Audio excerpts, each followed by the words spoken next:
Welcome back to Fourth and Fantasy. We are going over 2025 winners between the tight ends, quarterbacks, running back, and receivers, baby. These guys hopefully brought you to a championship. You know what it is. Back with Fourth and Fantasy. I'm Huncho, and this is my boy Rocco. Let's get to it.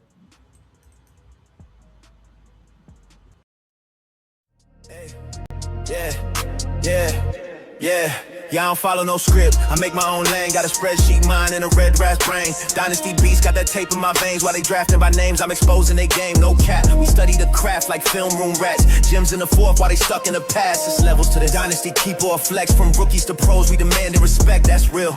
And I ain't never need clout for my clout to show. Just a mic I take and a team I grow. This ain't just picks, it's principle G. It's fourth and fantasy. Where you build your legacy. We 10 toes down, yeah, we. We're 10 toes down and we stand on facts. Stop playing with us. You know what I said in the beginning. I am Huncho, and this is my right hand guy. Siriaco, call me Rocco. And we are your fantasy playbook. Two more championship wins. And Rocco, where are we the land of? We are a fantasy football podcast for Dynasty Sickos by Dynasty Sickos. Everybody's welcome. Everybody's welcome. So bring your ass on down and just get to it. And remember, join our free Discord that you can find in the YouTube description. And also, come join League Champ where you can win a free NFL jersey. And I just got news today that George Pickens jersey just got back in stock. Your boy's about to be having, yeah, your boy been waiting, baby. I've been waiting for our good friend Addy to tell me when them things are That was back one in of your stock. that's one of your jerseys that you won. Those was one of the ones. Nice. So yeah, I'm going to wait. They came back. So remember, come join League Chat where you can win a free NFL jersey by being the number one ranker of the week. And shout out to this past what our good friend Ben getting his first dub of the weekend. Shout out to you, big guy. Was it? Yeah, man, I was happy. I talk a lot of shit to Ben just because, but man, I was so happy for my man Ben. That's been a long time coming. He's, you know, damn near always near the top, but that win has been elusive for him. So for him to get it on the final regular season game, he beat me by point 0.3. Man, I thought I was getting my fucking Shuck jersey. Mm, He just beat me out, but it's okay. I did win the rest of the season contest, which got me $50 in league safe. okay. So it helped me pay for another league or two. Okay. So that was cool. You know, the longer I can wait to fund the league safe, the better for me. Because every time you put money in there, you got to spend like fucking two, three, $4. I forget what the actual fee is, but Hmm. man, that sucks. And I recommend anybody that uses League Safe. I mean, you know, I would recommend FanCred because there's no fee involved and it's not as big as League Safe is. I know a lot of people had awful problems trying to get the money doled out at the end of the season because everybody was doing it at the same time Mike and the crashing. shit crashed. Yeah. You know, and the fucking interface is terrible. So, you know, I could barely figure that shit out. I had to look at that shit for a long time just to figure it out. Our guy at FanCred, his system's a lot more user friendly. And no Like fees, baby. no fees, and he's not paying us to say all this. We just saying this because I believe in his product. Um, but yeah, we've already converted. I mean, you've already converted at least one league Yep. to FanCred. So I would suggest anybody that doesn't have their money already invested in 2026 in League Safe, you know, start making that journey over there and check it out. Check it out for yourself because, you know, don't take my word for it. Just take a look around and you do your own research. I'm not a paid sponsor, but I know League Safe is trash. So, you know, anything that can help me not use League Safe, I'm good with that. Yeah, I'm right with my boy Rocco over here. And an emphasis on if you don't have money already in 2026, Lee say if there's already money in there, don't play with it. I can already see or feel people getting a little finicky on that of just trying to get a refund back. Obviously, if your deadline is not up yet, it'll be an easy process, but and you could always just open it back up. But yeah, it'll just be more of a pain. I feel like your league mates probably would want a year anyway. But if there's no money in there, fuck it. Go ahead, go right into fan credit 2026. That's why I told leagues that I'm running this year because one, like Rocco pointed out, I like the user interface a lot more than I like League Safe.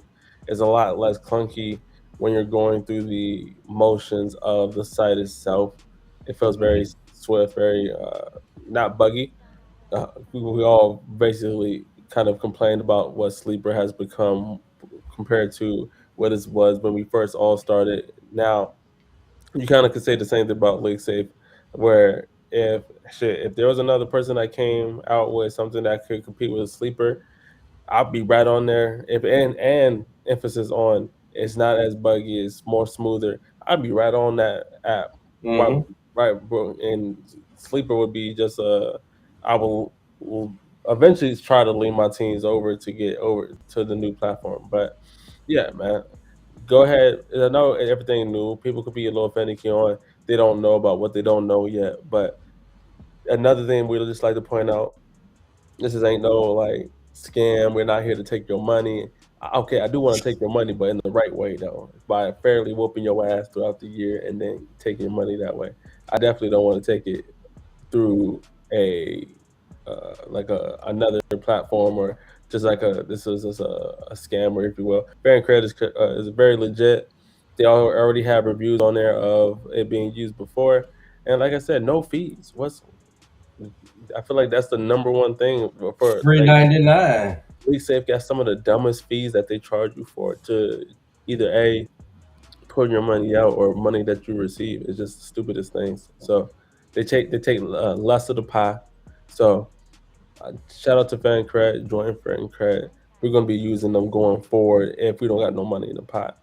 But Yeah, I always feel like I don't really win anything in League Safe. All I do is keep it in there so I don't have to pay the fucking fees. So yep, I never exactly, actually really take any money out of it. I just exactly. roll that shit over to next year. It'd be cool to, be able to put in and take your money out as you please, and not be beholden to just leave your money in there so the interest can accumulate on their side while they're charging you fees for using their site every time you use it. And before we get into our 2025 winners between the respective positions, I would just like to go over a quick trade because the 2025 season has come to an end. But there is a trade that I have made at the after the season has completed itself to where injuries for this particular team ended up killing me. It was a playoff team before, but I wanted to show a quick trade I made this previous I believe the other day. Let me show my screen real quick. And it Oh yeah, is that's the one we were talking about, huh? yep. Nice. So I received Caleb Johnson, Tyler Shook. Shout out to Rocco. I'm taking his he's very big on Tyler Shook. He feels very high on Tyler Shook. And, I will agree I did like there were some positives we saw from his game. And if the Saints can build around him, it could be very up for them. If they get another wide receiver too, we'll see what they do in fantasy or the draft. But I went and I really just wanted to get out on the Tyreek Hill share that I have. Yes, Mike McDaniels got fired today, so we'll just as the overall offense hopefully can get better. But once again, we don't know what's going on with the quarterback situation. Tua is most likely out, and at this very point, Tyreek Hill's knee is still damn near not ready. He's supposed to be ready by week one, but between even before the injury, he already came with baggage, and he's already a older prospect or older player who has flirted with the idea of retirement. which doesn't really make me feel great when I think about, well, what if he does retire? If he just has one of those days and he's like, you know what, I'm done. Next, I'm just done. Now I'm just holding a dead asset. No, no disrespect to Tyreek Hill himself, but I wanted to get out on that one. And then Caleb Johnson was somebody who I personally still have very much high hopes for. And he just buried in a Pittsburgh Steelers running back rotation. Not his fault. I know he had a bad start of the season just because when he fumbled that one kickoff, but he was never a kick returner, which was the stupidest thing on Mike Tomlin's part. But I still believe in him. I still believe him as a prospect. He was one of my favorite prospects coming out of this 2025 class. And really, now this is a far fetch, but we've seen it before where sometimes teams just cut their losses, and maybe a running back needed team really does love Caleb Johnson and wants to take the load off of the Steelers where they already have a Jalen Warren, they already have a Gainwell. Maybe they do try to move Caleb Johnson, but I wanted to get him. The previous owner actually selected Caleb Johnson at the 110 spot, so I felt fairly okay going to get a player that was selected in the first round and who absolutely loved. And then I basically went ahead and flipped my fourth rounder that I have to get the 306, just to move up basically a round up. This is a 12 team. So I wanted to get a little bit more. You just never know what happens in that third round. We always find those gems, those guys that end up being pretty good or pretty solid assets for your team along the ways that you just never knew. So I just wanted to move up. Now, the fact now that I'm looking at this trade after the Tampa Bay Buccaneers went ahead and fired their offensive coordinator, maybe Baker Mayfield gets back to his previous self, being in that top 10, and this trade could be a little. I mean, I said honestly, if I'm getting honest, I'll probably still take the trade, even though if that is true, because I get off of Tyreek Hill. I really do hope for a speedy recovery for Tyreek Hill, but eh, if I had to lean on him returning back to his previous self, or the latter of him not retiring, or just him trying to find a place, I would probably take the latter, right? So, and Tyler Should does show upside, and he is a few years younger than Baker Mayfield. So my quarterback room is now Bo Nix, Bryce Young, Tyler Shug, and Shador Sanders. So I do have a Yeah, so pretty you got your QB1. yep, Bo Nix. So I still Nice. You got Tyler Shuck, your QB1, and you got the best player in the deal. So this other owner really kind of fucked up because you got the best player in the deal. You got a free Caleb Johnson, and you got to move up 6 picks in the draft. So this is a smash for you. Like, you made up 4 years in age with Tyler Shuck. You got a guy that played well as a rookie, something that Baker Mayfield did not do. mm, And Tyler Shuck outscored Baker Mayfield in the last 6 games. So wheels up on this whole trade. Like this whole trade is just a smash from you. appreciate it. And Thank you. yeah, and the thing about it is I'm not really trading right now, but if I did, this was the type of trade that I would want to be a part of. Not one piece in this trade is actively playing.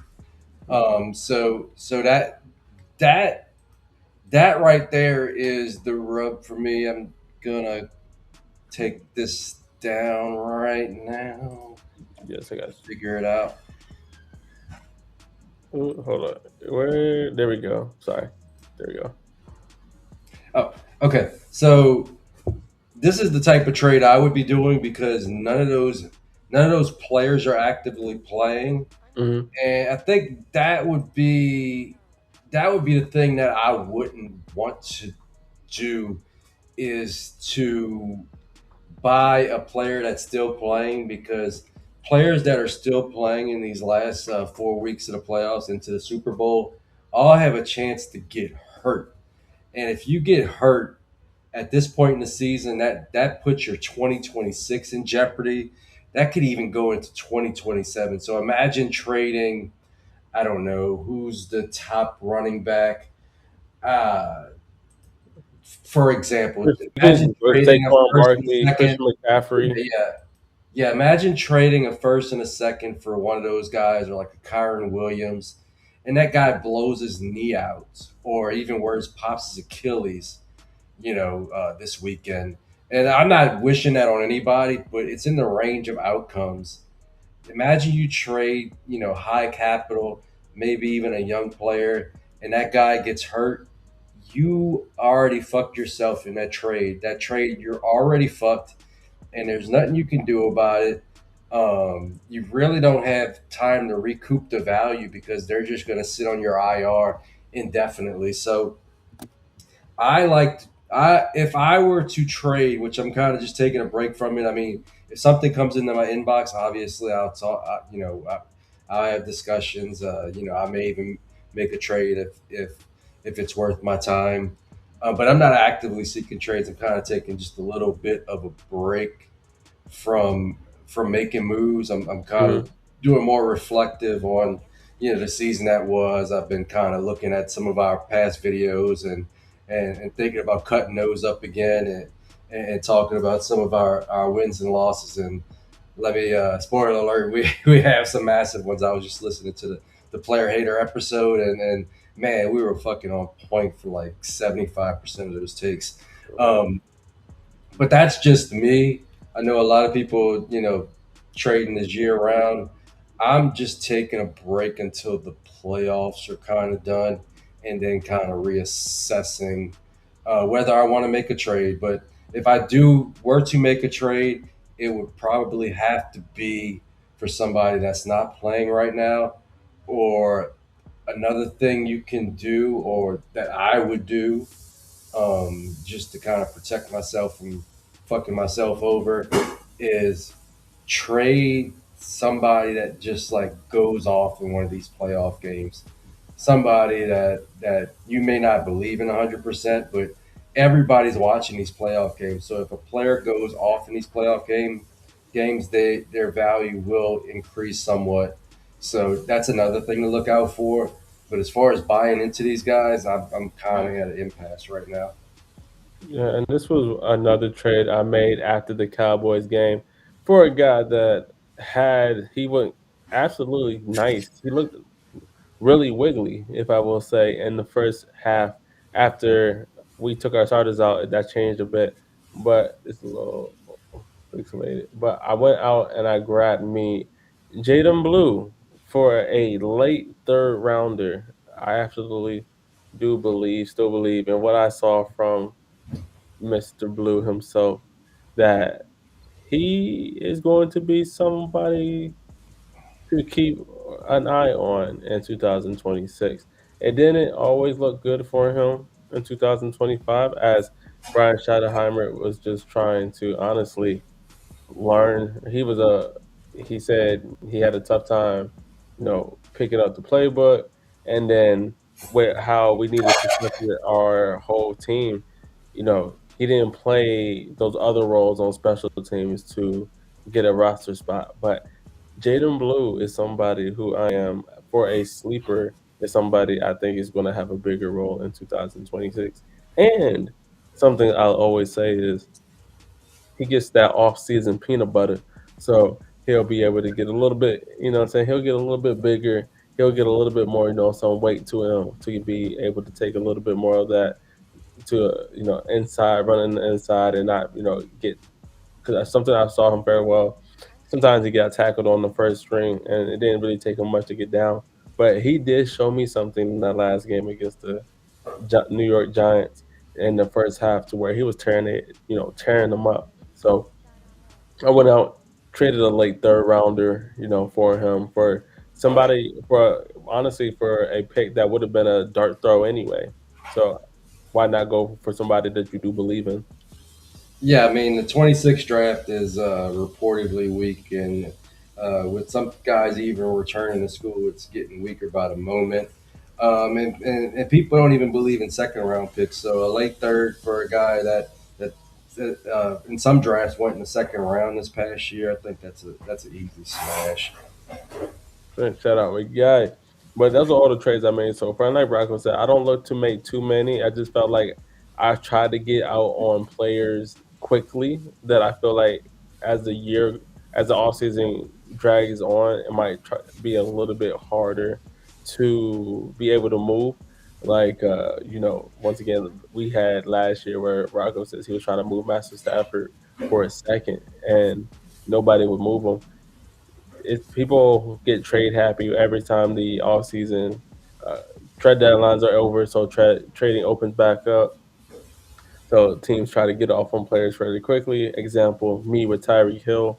I honestly I felt like that was easy money when I saw he wanted Tyreek Hill, and we went back and forth quite a bit trying to figure out where we would meet in the middle. When he asked for Tyreek Hill, I said that was a no brainer for me because I've been trying to get him off my team, and two, I could end up maybe pairing that third since it is a fairly early third.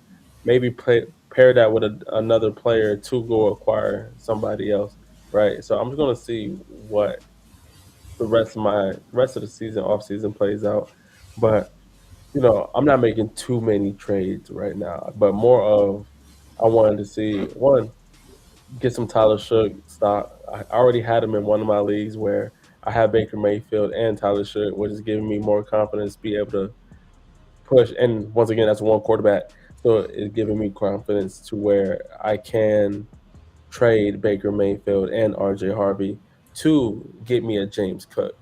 Then I'll have Jameer Gibbs, Javante Williams, and James Cook as my running backs. I feel like that's a solid foundation to go along with CeeDee Lamb, Drake London, Devontae Adams, and Mark Andrews as my tight end. So I feel like that would set me up well for. And this is a league that I came in third. I feel like that would push me over. That would at least get me over to the hump of into the championship again, where I was the previous year. But those Let's go. Yeah, but those are the moves I'm kind of looking to make. Not very. I already said like I don't know our previous ones of the lessons that we learned. I'm trying to be very strategic, and that's another reason why I haven't. And they already started, y'all. They have already started. People have started to invite me to leagues. Listen, I want to be very clear. I don't want to disrespect anybody out there. I'm not joining any more free leagues. All right, it's no more. It's You I'm still not. do free leagues, man. Fuck free leagues. I'm no. It's no Like more free. it doesn't even like it loses my attention so fast that it's pointless to be in. I don't need practice when I'm in fucking 30 leagues. Like, how much more practice do I need? I don't need no practice. Practice, practice, Practice, practice, practice. practice. Yeah, I don't. I'm not. I'm not doing no more free leagues. I know. I used to do it just for the game, like Michael Jordan in his contract. He just had it for the love of the game clause, where he could just go out there and do. Listen, I don't want to play no more frees. Okay, I'm No, trying to it's get rid of. I'm trying to get. overwhelming.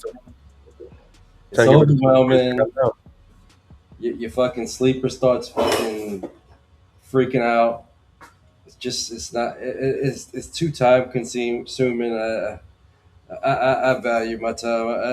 If I'm not playing for money, then you need to just keep that walking. I think I got one free league I'm in. I want to say, and that's with Max, and it's like a 100% Debbie, and I'm just interested to see how the Debbie players we picked work out. Yeah, And it's like low maintenance because it's a deep rebuild. So if I don't set my lineup, it doesn't really fucking matter. But that's the only free league I'm in. All the other ones, I mean, they can go to hell. yeah. I'm still trying to see which ones because by the day I get a text, oh, this league has been renewed. So I am looking at, and it's kind of hard for me to choose which ones to bounce out on since I've a lot of them. This is going into my third year in them, so uh, but at the same time, it's like I'm really trying to focus on honing in on the ones that either a I commish or two are paid. Those are the ones, and I do commish free ones, so those will always be around because I am the commish. I actually just became I am the new commissioner in a league that I guess I'm taking over now. It is a paid, so I think we're going to $15 where it was $5 before. So moving up to 15. uh, just to keep the pot more than what it was. But just came the new commissioner the other day for that league. Don't mind actually. This is probably the third time that I've actually became a new commissioner of a league or taken over a league that somebody either A, they needed to leave, or A, they sucked. And they were like, yo, can you take this over? I was like, yeah, I got you. So so but if we're gonna do a quick break to League Champ where you can win a free jersey by being the number one ranker. Our good friend Ben won it this past week, and he is going with, if I'm remembering correctly, I know he told us what was the jersey, Rocco? Jason. There we go. He's going with his JSN jersey, and I'm getting my George Pickens jersey fairly soon, baby. That number 3 is about to look good on your boy. But this is League Champ, where you can win yourself a free NFL jersey. Hop in the game, baby, and get yourself one.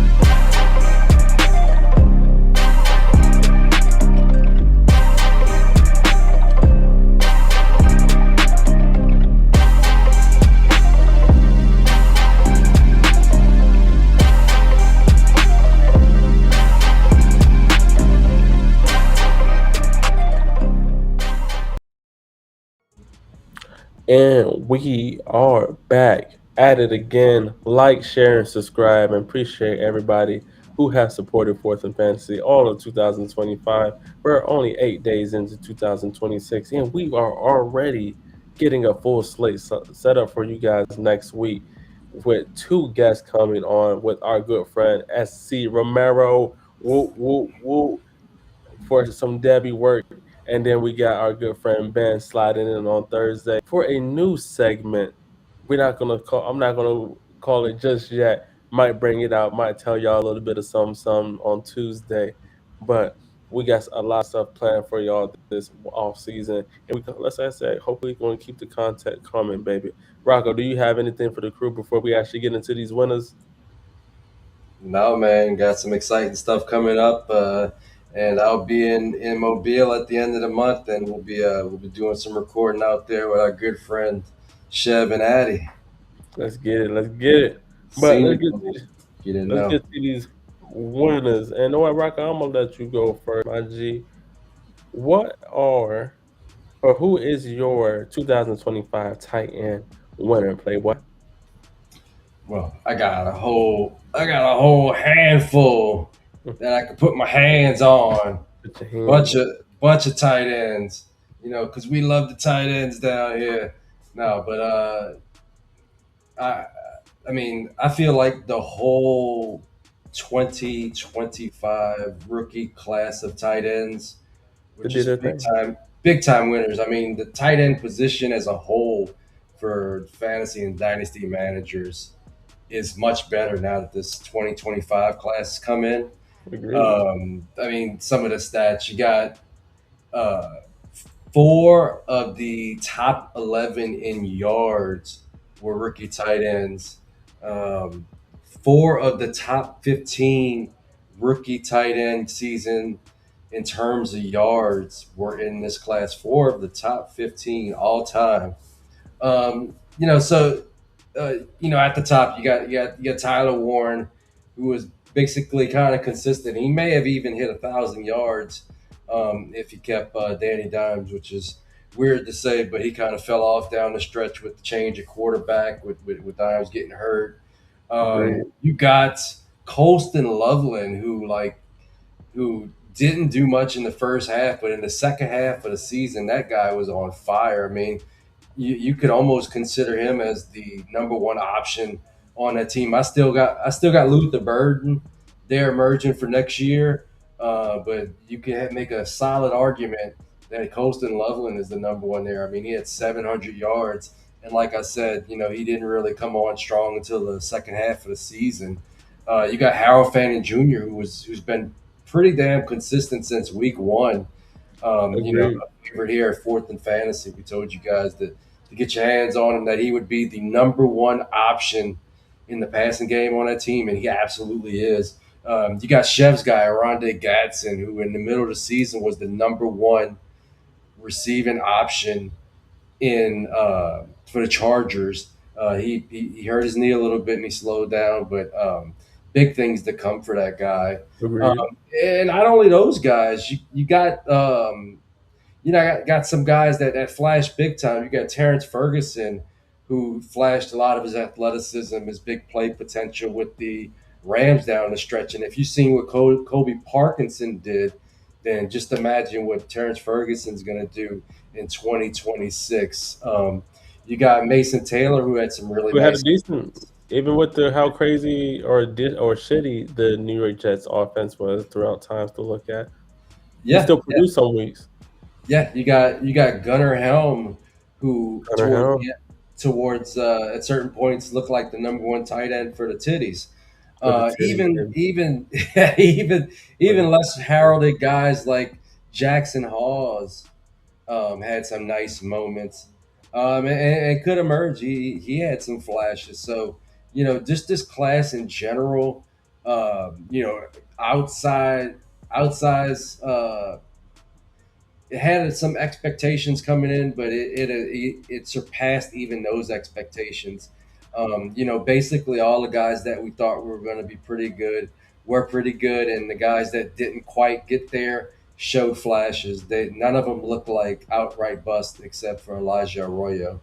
Yeah, and he's actually just got activated off of IR, so he's looking to help the Seahawks continue their playoff push. Yeah, you could you really consider and what people, if you really think about the chatter that came into the season about Elijah Arroyo, they were talking about that he was going to take over AJ Barner's position. Who is AJ Barner? And we saw AJ Barner actually step up. He's another young guy that I actually do like going in 2026. He built a great rapport with Sam Darnold and showed more of a his receiving chops than he was called upon to do in college. So he is somebody who's a very decent tight end in 2026. Who I have for my 2025 tight end winner is Mr. Kyle Pitts himself, where everybody was down. And honestly, if you were one of the people who acquired Kyle Pitts when people were very down on him, probably for a second. Now the price of the brick is going up. You're most likely going to have to spend that late first, just due to how young he is and what he can do for a game. When he's really on, when he's being a when he's actually getting the ball or being featured in the game scheme, Kyle Pitts is a hell of an NFL player where he looks scared, almost like a fucking wide receiver out there. The way he's able to run routes, the way he's able to, you know, yak ability, let alone or just go up and get the ball. I love me some Kyle Pitts, and with them firing Raheem Morris, and we once again we got to see who they bring in. Right, one of the names that I did saw was Harbaugh was the names to keep a look at, and we got to see what they do with the offensive coordinator. Right, so far Zach Robinson, who I believe is coming over from the Rams, he hasn't looked the greatest when it comes to play scheme, play calling, when getting the most out of his young players. I feel like there's times where Drake London he doesn't put him in the greatest positions to be great. Bijan had an amazing season, but I feel like a lot of that is on Bijan's skill himself, not him being schemed to be what he was. So I do want to see more, and we got to see what happens with the quarterback. Shout out to Kirk Baines, Kirk Cousins. Maybe he is the 2026 starter because I don't think Penix is going to be ready by the beginning of the season. So, and it seems like Cousins' arm isn't too shot, and he did look pretty decent in some aspects. So I think you just got to find a good OC that is able to get the most out of Kirko going forward. But what do you think, Rocco? Well, they just reworked Kirk Cousins' contract, so he could be a June 1st cut, is what I was reading up on. So that would be interesting because people that held on to Kirk Cousins, he showed that he can play down the stretch, and I think he would be an upgrade for several teams. So I could see him latching on to a team And the thing about Kirk Cousins is that he can support the weapons. So, if he were to go to a place like, say, the New York Jets, wheels up for Garrett Wilson, Yo, New York wheels Jets, up for well, Brees. Miami Dolphins. What's stopping them from going there? So I Yeah, like. I yeah, the feel like Miami Dolphins, depending on who they hire as, as the offensive coach. But yeah, he can definitely support the weapons wherever he goes. But that's kind of getting off of the main point, which is Kyle Pitts. And I only had a couple things to add, which were that he was second in yards on the year, and he was also what was that? I just had it. But yeah, there was a big gap between him and Trey McBride, but the fact that he was second on the year kind of talks about his upside because it's not like he was just smashing all year. He did a lot of damage at the end and ended hmm up as the second overall tight end. But to your point about him being almost used like a receiver, he had the second most snaps out wide, right next to Travis Kelsey. So yeah, he can be used all over the field. I think the important thing with him is get that guy 100 targets and let that guy eat. But yeah, I've always been a Kyle Pitts fan. I mean, he had 1,000 yards as a rookie.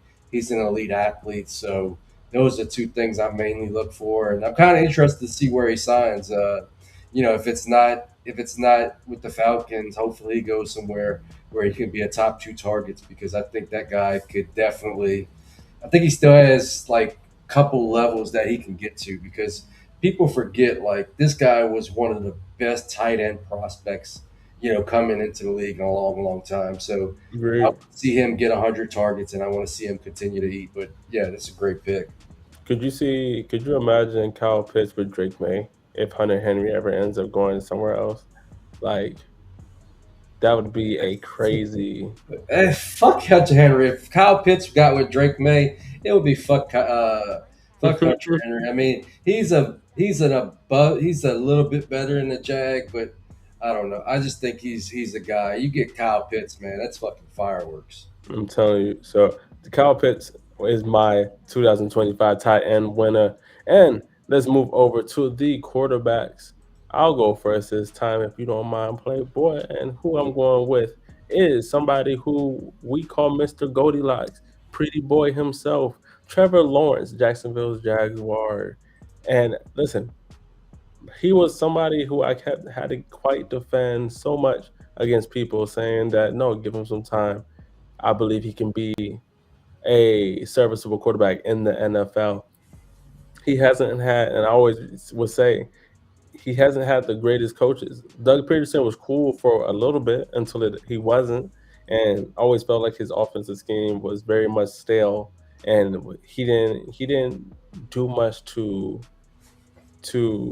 change up things. So when then you insert Liam Cohen and at first, and I just want people to know, Trevor Lawrence, you could almost put him up there. He's not going to win MVP, but I would definitely throw Trevor Lawrence in the hat of one of those names, top five to be in the MVP this year, of just off of his play and where he's got in the Jacksonville Jaguars. Shout out to Liam Cohen. We saw the work he did with Baker Mayfield, and once again, people were so down on Caleb Williams.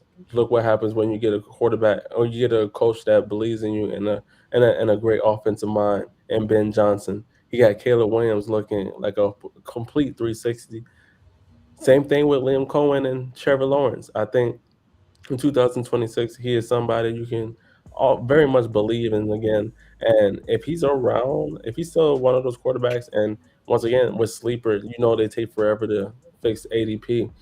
If he's lingering around and I need a QB two, when I know he can give me he could be a QB one in 2026. I'm smashing that every time because I feel like that is a wonderful value.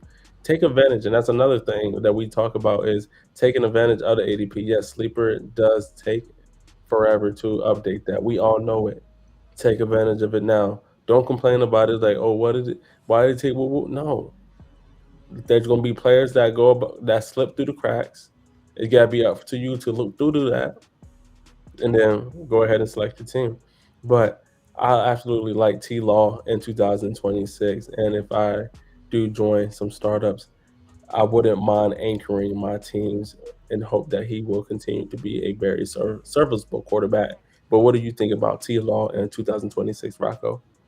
I mean, he was a league winner. I mean, he helped me personally. He helped me win a league. I mean, 29-12 TD to interception ratio for 4,000 yards, 9 TDs on the ground with 350 yards. And before, I've seen some people say that that they feel like the rushing was unsustainable. I mean, he's had 350 yards 3 times in his career now, so it's definitely a part of his game. He scored plenty of times on the ground in his career.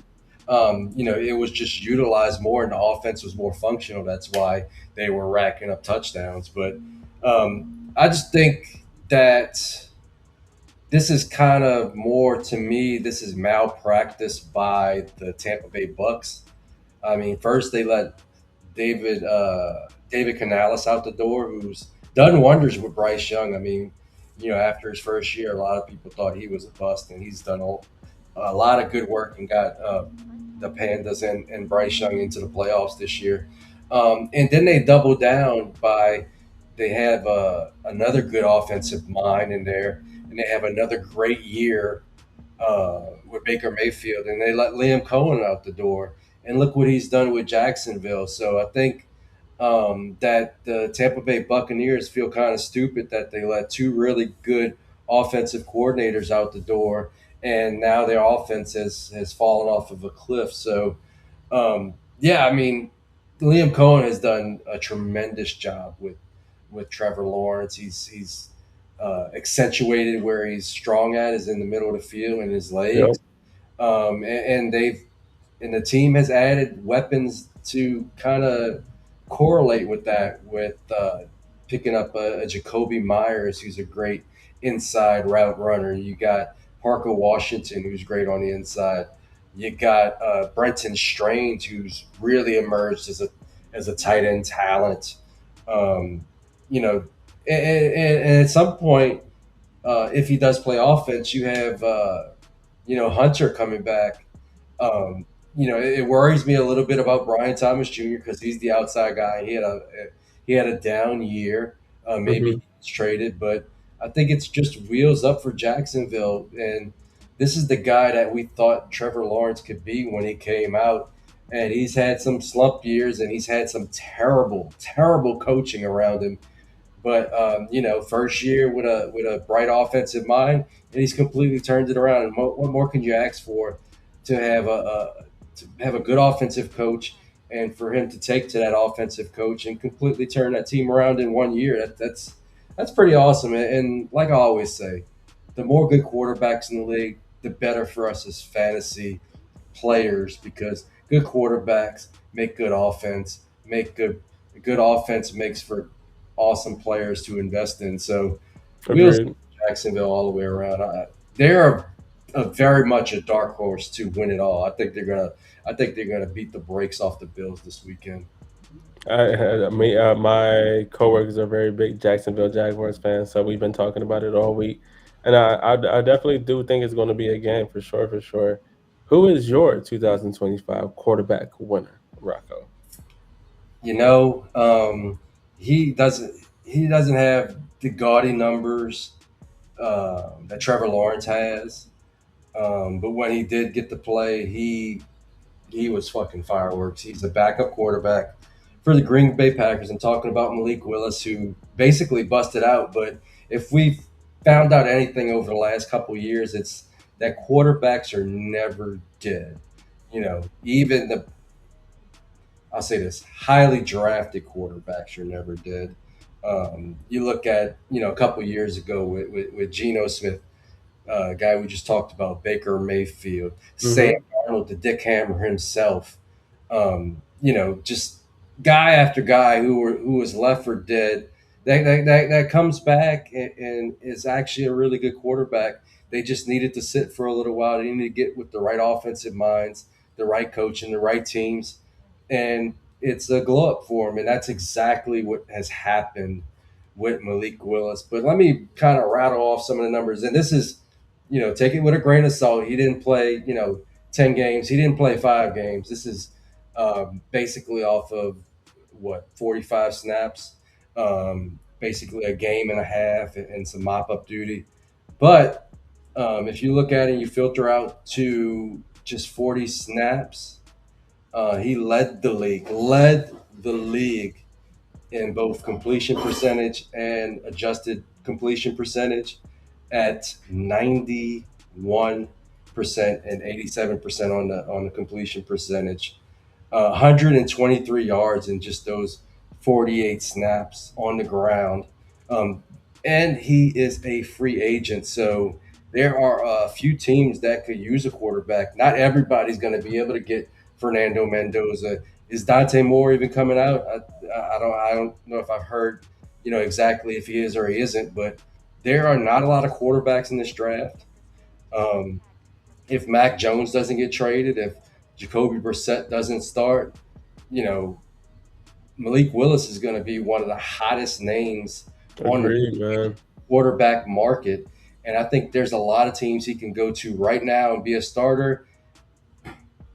I think this may be a little bit of a hot take. I believe that Malik Willis will be what we wanted Justin Fields to be, which is just an awesome runner, but he can also complete the forward pass. Like the Jets owner said that Justin Fields could not.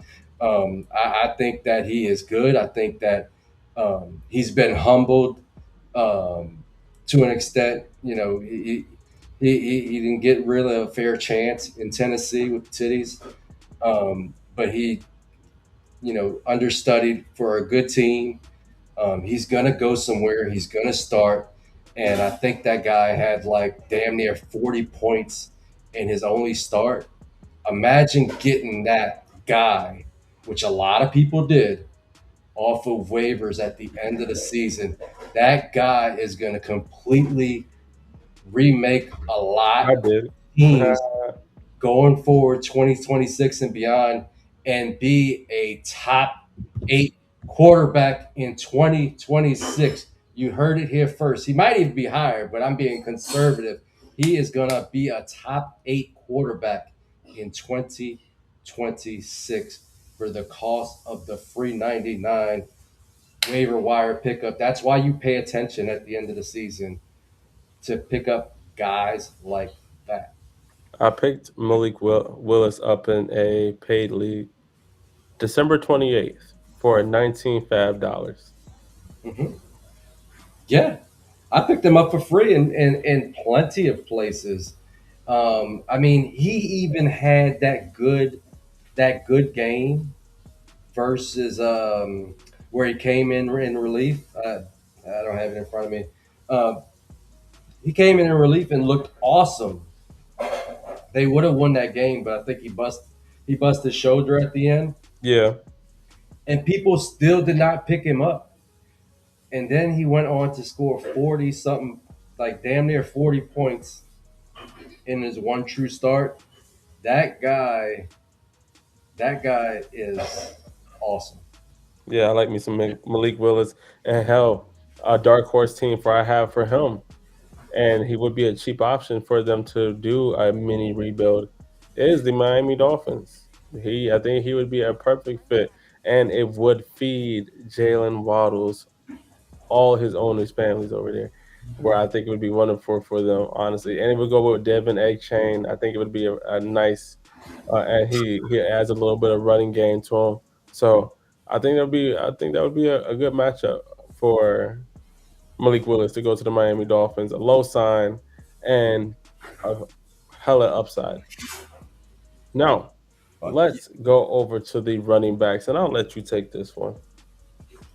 all right, the guy I have, this kind of correlates or it calls back to my cold take about Kyron Williams not being the starting running back.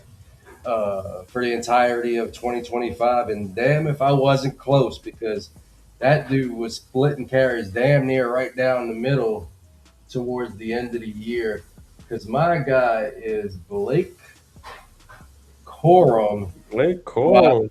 but I know a lot of people were on Jarquez Hunter, and I like Jarquez Hunter too, but he had to wait. He has to wait for a little bit. It's not his time yet. But whose time it was Blake Corum, who had 700, damn near 750 yards in his few carries. He was fourth in yards per attempt, 6 TDs, and he's attached to one of the best offenses in the league, who definitely know how to develop talent. He had to sit out first year. Baby Jark had to also basically sit out his first year. But these guys are eventually, I keep saying it every year, but it's going to happen soon or later. These guys are starting to make Kyron Williams, you know, going to make him irrelevant pretty soon. And I think he's going to wind up on another team at some point. If I say it enough, it's going to happen. And it's funny because Kyron Williams still had 1,250 yards. I'm looking at it right now, but he did not get touches like he's gotten in years past. And on just 153 touches or carries, 750 yards, 5.1, 6 touchdowns. And I think he's going to keep on eating into Kyron Williams' touch share. I mean, this, Agreed, man. this guy, every time he touches the ball, he basically makes something happen. He very rarely gets negative yards. And he's really close to Kyron Williams. He does everything pretty well, He and has more pop. he's a little bit more athletic. Yeah, I know that of course the coaches are going to trust Kyron Williams more. He's been there longer, and he does more of the little things better. But Kyron Williams is going to keep on eating to his touch share, and I'm just happy because fucking Blake Corum. Everybody told me this dude was nuked when Baby Jark got drafted. And I was starting to feel it too. He didn't do much to start the season, but as the season went on, he kept getting more and more touches. Man, he pissed me off when he got banged up in that last game. He could have been 800 yards and brought me home another title, but I can't be mad when you get that kind of production off a guy that's been just sitting on your taxi squad. I love me some Blake Corum. hey, I like me some Blake Corum too, and I have him on several leagues. And one, if you've listened to me long enough, you know that I haven't been the biggest Kyron Williams fan. Yes, does he is he cool for fantasy for years past? Yes, he's cool. He's been someone that you could have in your lineup, and he was a very solid. How he was your RB1 for the most part, but now I feel like with Blake Corum, especially towards the end of the year, he ended up taking more of the touches away from Kyron Williams, and he looked more explosive doing it. He looked more like he had more bang to his runs. So going forward, and we have to see what happens this year. Like if they don't win it, does Matthew Stafford retire? If they go a different direction, does that mean you know? Yes, they just gave Kyron Williams a new contract. I would have to go look to see, how. And I don't see them getting out on Kyron Williams as of next year, but maybe the year after that. Let's see what that guaranteed money looking like. But yeah, I like me some Blake Corum, and he's somebody who you could easily send out for a. Uh, yeah, since he played a little bit more, a little bit better, he might be going still for a second since he's still young and on a good offense. So, but I still believe it doesn't have to be an early second. I don't think so.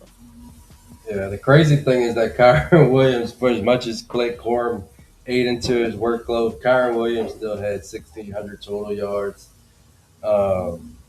and 12 touchdowns, which is just nuts. I think that kind of speaks to just how good, how efficient that Rams offense is. But yeah, if I can get a guy on the Rams that's getting any kind of touches, that's definitely a good guy to invest in. And if he ever does, if Kyron Williams ever gets a high ankle sprain I mean, he was pretty banged up in his first couple of years. If he ever gets banged up and Corum, that's the upside that I'm talking about. If he ever gets just even a little bit of banged up, and pulls a hamstring and he has to miss 2 to 4 games, look out. I mean, at that point, Corum's a freaking league winner. And that is Rocco's 2025 running back winner. Time for mine. James Cook, come on down. You know how I feel about my dogs. Go dogs. Why do I talk about James Cook? And he is somebody who I am trying to acquire in several leagues, or I have acquired in these and towards the end of the year and in several leagues before in 2025. In 2025, he ended out as RB6, where years past year before he was RB8. He is your 2025 rushing champ with 1,621 yards to go along with 5.25 yards per carry with 12 touchdowns on the ground. He did not see, well, he actually saw the same amount of production on the receiving end that he saw in 2024. Still not what we saw in 2023, nevertheless, but he saw 102 more carries on the ground than he did the year past. And the only difference is him finishing RB6 and the other year finishing RB8. Gained 102 more carries on the ground just to finish two spots higher. That showed, and his receiving still stayed the same, but he did score 4 less touchdowns on the ground. I love me some James Cook, and he's someone who showed a lot of one consistency. He stayed healthy, and he's still in a good offense where he has Josh Allen, who also had double-digit rushing touchdowns on the year as well. I think playing with Josh Allen helps James Cook so much because you just never know if Josh Allen's big ass is going to keep the ball or not. And James Cook is so shifty and he still has breakaway speed, just like what he showed in Athens, And he is the perfect running back for what they need out of that offense. He is somebody I am totally okay with trading a first and a second for. You might you could try for a first and a third and you might get a no. You might get a hell no. But a first and a second I feel like is fair value for James Cook, who could definitely repeat as RB6 or even finally crack into that top five placement. James Cook, I don't put him in the same category as a Bijan, as a Jameer Gibbs, as a Devon A. Chain, but I have him just a tier below those guys. And he's somebody I'm trying to acquire. Currently have an offer out there in a one quarterback league. I'm giving up Baker Mayfield and RJ Harvey, excuse me, to go acquire James Cook straight up. Hopefully that goes through. He's still thinking about it. He doesn't have a quarterback right now, as he has Tua and he has Quinn Ewers starting. He does have Deshaun Watson, but it's Deshaun Watson. So I think I think it would be good for him to accept it. And I know we hate when people say that when they try to justify a trade for them. But when you don't have you fix your quarterback's position and you still get a young running back. You're not going to have a James Cook, but you still get a top 20 running back in return to fixture, and you could potentially have Baker Mayfield back as a top 10 quarterback. I think that is a fair trade, especially when you don't have one. Yeah, I don't really value quarterbacks in single. Um, but if there's no way for him to acquire a quarterback, it's not the worst deal. Just hearing you talk about James Cook, the only real note I have, you kind of hit on everything that I would have went over, but the only thing that I would have added was after listening to our player haters podcast today, just kind of see where we hit and where we didn't. We've hit a Hmm. lot.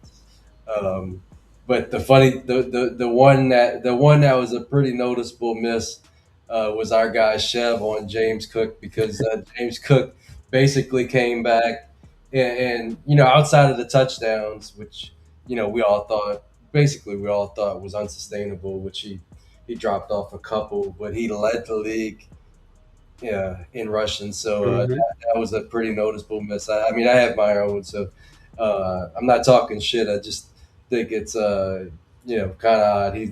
He's the one guy. He's one of the few guys that excelled out of the cold takes episode. So that was pretty interesting for me.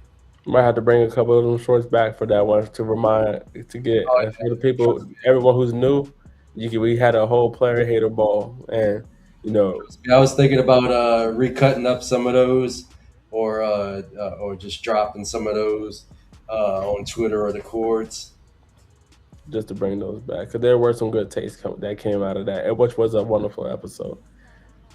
Now let's end this off with the wide receivers, baby. I'll let you go with this one, Rod. Who is your 2025 wide receiver winner?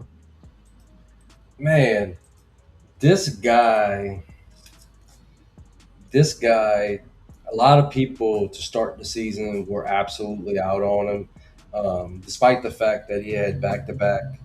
I want to say back to back. I could be wrong. Let me just look this up so I'm not lying to the good people here. I believe he had back to back 1,000 yard seasons. Yeah, he did. No, he didn't. I'm sorry. He had 58 and then 1,000 last year. So he had 1,000 yards last year. Um, you know, which basically is not enough, unless you do it in a condensed period. If you get 1,000 yards over 17 games, not quite as impressive a stat as it used to be. Hmm. But a lot of people were out because he was very inconsistent. Basically, over the years, he'd have a big game and then he'd follow up by not doing much. And coming into the season, most people thought that he would be the secondary option to Mark Andrews. Talking about Zay Flowers, who was one of the hottest guys over the back half of the season. Definitely down the stretch. Yeah. Yeah, week 14, 124 yards. Week 15, 68 and a touchdown. Week 16, 84. Week 17, only 30 yards, but he did manage to get a He was touchdown. steady. And then the last week of the season, fireworks. I know it didn't count in fantasy, but it did happen. 138 yards and two touchdowns, two long touchdowns, matter of fact. Kind of showed his upside. Zay Flowers, you know, he was drafted to be the number one for this team, and he's shown a lot of flashes. I think he's actually really good at football. I think his problem was he would try to do too much at times, and that would lead to fumbles. Obviously, we all remember a game a few weeks ago where he fumbled away a win. Um, I Heartbreaker. can't remember exactly who it was, but he was loose with the ball. Somebody came from behind and tapped the ball away from him. But yeah, that's always been kind of his deal. Obviously, I mean, we all remember he lost the playoff game by fumbling. And that was kind of the rub on him. Immense talent. Could you know run good routes, can get open in space, can make people miss in space. But he just kind of didn't put it together well. He put it together over the back half of the stretch, and he finished with 1,200 yards in 2025. 1,200 yards. That was good for sixth in the league, right behind some of the Titans in the game. Monroe St. Brown, Jamar Chase, George Pickens, newly minted. We've talked enough about him, or he would be a winner, but we've talked ad nauseum about him. Puka Nakua and JSN. To finish with 1,200 yards, if he could just get those touchdowns up just a little bit, we could be talking about a guy that could. I mean, I feel like with his finish, he's closing in on the top 12. And just a few weeks ago, we thought of him as a boomer bust wide receiver two, maybe even a wide receiver three in some people's opinion. But he helped me win a title. So for that, I'm grateful. And I think he improved his dynasty stock big time over the second half of the season. And I think he's only going to get better because, like I said, his problem is he tries to do too much. And with maturity and experience, you kind of work those things out. And his third year he broke out, and I think it's just wheels up, going forward for him. He's the obvious number one for Lamar Jackson. I don't think that's going to change anytime soon. And hopefully we get a more offensive minded head coach or even OC there, that can kind of build upon some of the successes that Lamar Jackson had. And I feel like the passing game is wheels up for that team. I think that they're going to have to rely on it, going forward, because I don't think that they're going to be able to rely on a 32-year-old uh, Derrick Henry, a Lamar who seems like he lost his step. I know he had the hammy issue, but until he shows that he can be that same, 4-3 type of guy, I feel like the team's going to have to pass more in the future. And Zay Flowers is going to be uh, a direct beneficiary of this passing attack. So Zay Flowers is my guy. What you got to say about that? I will. The Zay Flowers was someone I have traded for in the past before the 2025 season. Actually, it was for the 2024 season where he only went for the. I'm sorry to be an interrupt, but I remember you talking about. I think before the start of this season, you were Mhm. talking about going hard after maybe, yeah, 24 season. I remember you talking about going hard on acquiring some Zay Yep. Flowers. And I was very much in, and he only posted the 1,000 yard. Hey Mhm. man, sometimes you're never wrong. You're just a little early, right? And what makes me potentially want to get back on the Zay Flowers train is that they got rid, and not to say they got rid of Harbaugh, and that's the positive. It's the fact that typically with a new head coach, they want to bring in their own offensive coordinator, and that was my biggest thing against the Baltimore Ravens. Always, it always seemed like they didn't always play to their strengths, and it was very.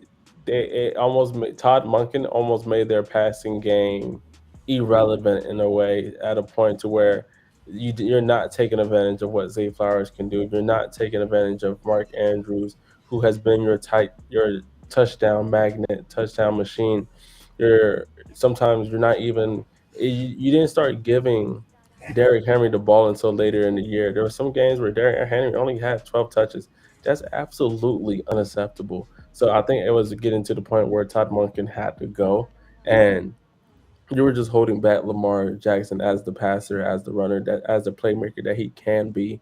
So we got to see who they bring in, right? As there's a name that was brought in. Brian Flores is a name that's supposed to be getting looked at as their head coach, and I can only imagine Brian Flores having a Baltimore Ravens defense at his disposal.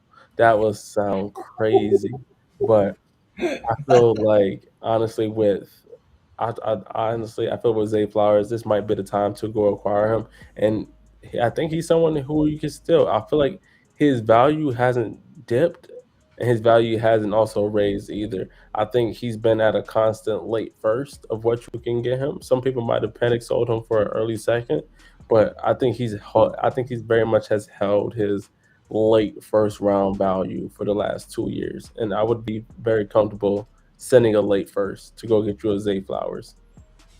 Yeah, and just the last point on that.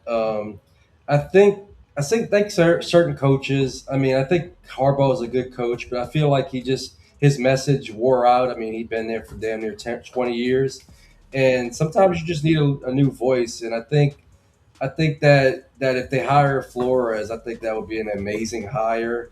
Um, just remember how the Seattle Seahawks, Mike McDonald, how he had that defense Mhm. flying around. I think they can get back to that. I think they definitely have players. I just think that their defense underperformed for a couple years now, ever since they lost Mike McDonald.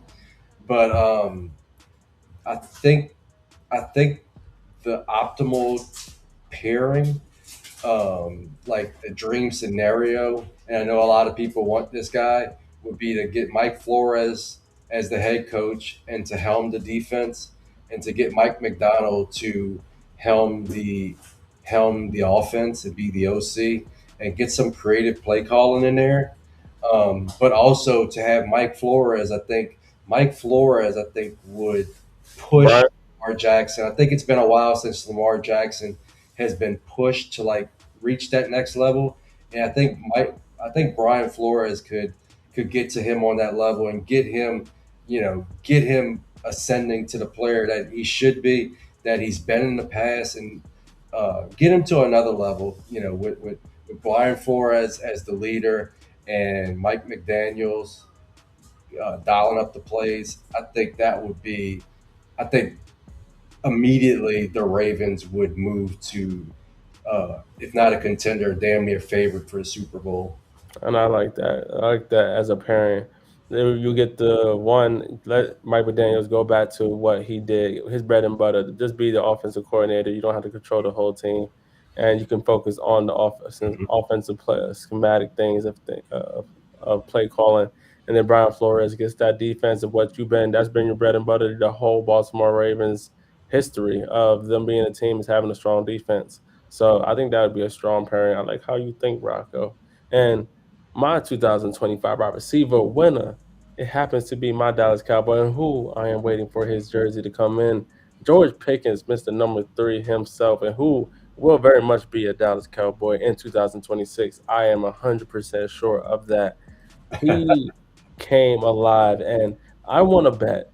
I did a bet before the season in a league, and it's looking like the guy's going to renege on it. It's okay. It's all right, man. No, I feel like you shouldn't talk shit and you shouldn't make bets that you're not going to hold up to, just as a man. But I let him slide this time. But he tried to tell me that George Pickens would not have more total points, fantasy points, than he did in 2024. I said, you really want to make that bet? Throw 20 on it. Yeah, and it turned out to be George Pickens finishing as a top 10, top 5 receiver, that is, and even did his own thing, had career numbers across the whole board, receptions, receiving yards, touchdowns, absolutely went stupid with a great quarterback in Dak Prescott. And honestly, I felt like there was sometimes there was meat left on the chicken bone, and there was some drops that happened in games. There was some times where our offense was went stale and we didn't play to our standard. But we scored a lot of points. And I know our record doesn't show it just because of how bad our defense was, but we scored a lot of points in 2025. George Pickens, just think about this. This was just year one in the scheme. This was just year one in the system. Think what a second year with Dak Prescott would do, as a second off season with Dak Prescott will do for George Pickens, being able to build more chemistry, get used to, and work on routes that you feel like you fell short in 2025. You thought it was scary in 2025. It could be even scarier in 2026. And it kind of points back to another point I had in our previous episode that we just did that y'all should go watch, was things that we learned in 2025. And I pointed to not selecting CeeDee Lamb always in the first round. And to that point, not selecting CeeDee Lamb always in the first round would allow me to go a different direction and go get George Pickens in the third. Or hell, if I'm so high on George Pickens, I would still feel comfortable going to get him in the second. He'd be honestly feels like George Pickens is this year's Drake London, of where Drake London was going in the second round. Now he still probably will go in the second round. I feel like George Pickens, he has pushed himself into that same tier or category, and I would feel very okay with selecting him in the late second, early third, and feel just okay. Would you agree with that, Rocco? I mean, like all the stuff you said. I mean, he was third in yards on the season, 1,429 yards as the 1A, the 1B. I mean, however you want to look at it. Obviously CD Lamb was hurt for multiple games, but 1,400 yards when he wasn't the only guy there is pretty damn impressive. Nine TDs, but I think I'm not going to touch on this too long. We're kind of running over a little bit longer than we wanted to go, but I think the most impressive stat that I see, and basically he was top eight in basically any stat you want to look at for 2025. The most impressive stat for me was 21 missed forced tackles, which was third for wide receivers in the league. And this is coming from a guy that most people coming into the season would have said that he's a jump ball specialist, he's a point of the catch specialist. I don't think many people would have associated him with being a misforced tackle demon, but that's exactly what he was in 2025. So, like you said, get this guy the second year in the system, and let's pray that we don't get even year Dak, because if we do, then all of this goes to shit, and I'll be very disappointed with all of my Dallas Cowboys. Um, so let's hope that Dak can put up a second year like he just did this year, and there is no reason for George Pickens not to repeat. Maybe not as the number three, number four wide receiver, but there is no reason in hell that he shouldn't be a yearly top eight option. I am. See, you hit it right on the head, Rocco. He could. I definitely see him repeating in that top 10. Everything goes well. Dak stays healthy. We're right now are working on a bringing Javante Williams back on a multi-year deal. So if you do have Javante Williams, absolutely amazing with him having a home for the next several years, especially with a Dallas Cowboys offense. I'm actually trying to acquire me some more Javante Williams this year, and he would have been my running back of choice of 2025 winner because of what you could have got Javante Williams for. Some people were so down on him, they were accepting thirds for Javante Williams. So It was it, me. Sorry. so Javante Williams was I know he got hurt towards the year, but there was one point in the year where he was RB4.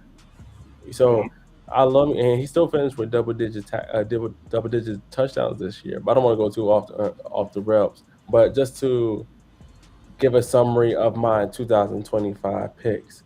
At my quarterback position, Trevor Lawrence, running back James Cook, wide receiver George Pickens, and my tight end Kyle Pitts. Rocco, who were your 2025 winners?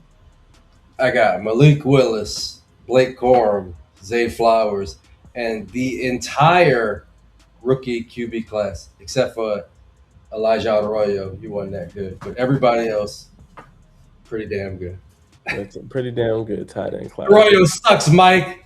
Yeah, we're gonna get you right in 2026 Arroyo. But that is today's episode of Fourth and Fantasy. And once again, join our free Discord in the YouTube description. You can find the link below. And you can also find the link to download League Champ either on the Apple Store or Google Play Store to win a free NFL jersey, just like our good friend Ben from this last week of getting a JSN jersey. And me, finally, in stock, George Pickens jersey. All you have to do is be the number one ranker every week. And we are still going for the NFL playoffs, baby. So there is still time for you to get one. Come join us every week, and we got you. And once again, we are your fantasy playbook to more championship wins. And Rocco, where are we lined up? We're our fantasy football podcast for Dynasty Sickos by Dynasty Sickos. Man, this is a fun season. This is gonna be a fun goddamn season, baby. But I am Huncho, and this is Rocco once again. We're Fourth in Fantasy. Take care of your chicken, man. It's 2026. Whatever goals that you have, whatever that you have that you want to complete or try to accomplish this year, we hope that you very unapologetically, I'm probably butchered that word, but we hope you push towards what you really want to go and to be successful in 2026. Shout out to everybody that's tapped in with us in the Discords, on TikTok, on Twitter, wherever you find us, however you engage with us, is always appreciated. But until next time, y'all have a wonderful night. Here is Lee Champ as we get out of here.